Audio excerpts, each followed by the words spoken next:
Doctors and discoveries for Hawaii.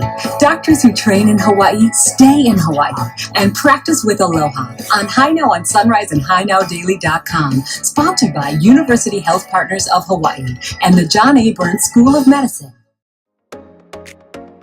Every year in Hawaii, 50,000 women fall victim to domestic violence. On October 4th, thousands took a stand against this abuse by taking part in the annual Men's March Against Domestic Violence.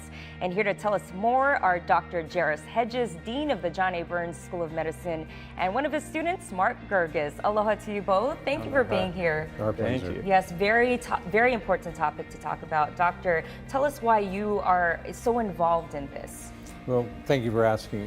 This is actually a personal issue for me. Growing up, I had a father who had some serious anger management problems, so there were some difficult times for the family. I didn't realize at that time how prevalent this was, and so as I've become a medical professional, I felt it's important. And you've been a catalyst with getting the University of Hawaii involved. Tell us about that. Yeah, absolutely. We've been very fortunate, all the way from President Lassner through multiple programs, and of course I'm most proud of the involvement of our athletics programs, but all across the campus we've had good participation. Yeah, that's wonderful news. So Mark, you are a UH student as well, and you participated in the Men's March, right? Tell us about your experience and your involvement. So I decided to join this movement because I think this is an important issue that needs awareness. And as the dean said, it's very prevalent here in Hawaii. I have two little sisters, and as this committee was discussed with us, I couldn't help but think of how I would feel if I found out they were tied in a web of domestic violence. And with my interest in pediatrics, I thought of all the children who I'd interact with who felt helpless and unable to leave such difficult situations. So my goal became to aid these victims and help them recognize the number of people around who are willing to stand up and advocate for them. That's wonderful. So how do you know, though, if somebody is a victim of domestic violence? What are the signs to look for? Yeah, it's not always an obvious situation. Right. Of course, those of us who are on the front lines of clinical care will see individuals who've been injured, a black eye, a bruise, sometimes a cut or burn. It's really important for us to kind of take a step back, look at the whole situation, and ask some important questions, such as, do you feel safe at home?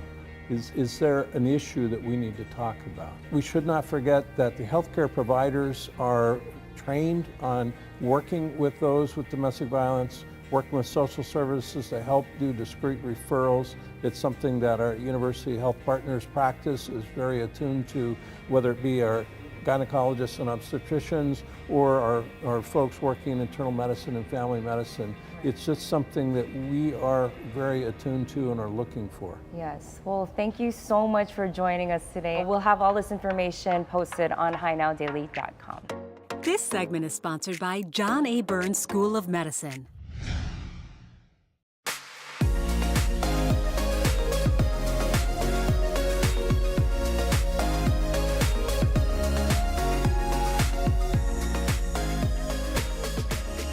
Aloha and welcome to Hawaii Now. Physicians are in high demand statewide and even more so here in the remote community of Hilo on the Big Island. UHP and JABSOM are teaming up to combat this challenge by opening up this new center that specializes in women's health.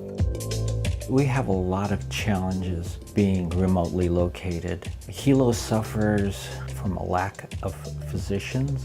We do not have a lot of subspecialty trained physicians who are located living in Hilo. We have one plastic surgeon, dermatology. Our needs are great. We have a problem with access to medical care. So many patients have to fly to Honolulu for complex women's care. And so it was a no-brainer for me to involve the medical school and University Health Partners for the good of the community. And they have opened the first remotely placed faculty and practice in Hilo. We're extremely excited for the future, and I think that we're on the right track.